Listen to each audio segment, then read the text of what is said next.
सुन साला भसुरा रे मुकदमा पटना हाई कोर्ट जाए।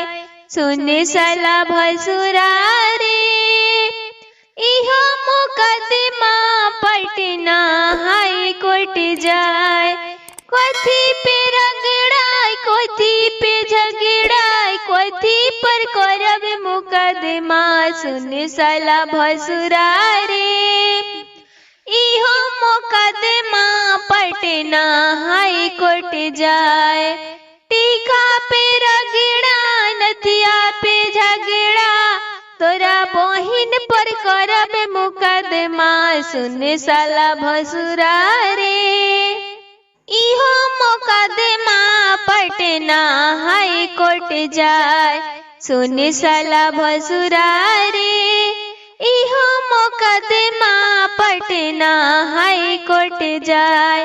कथी पर रगड़ाई कथी पर झगड़ाई कथी पर करब मुकदमा। सुन साला भसुरा रे इहो मुकदमा पटना हाई कोर्ट जाए।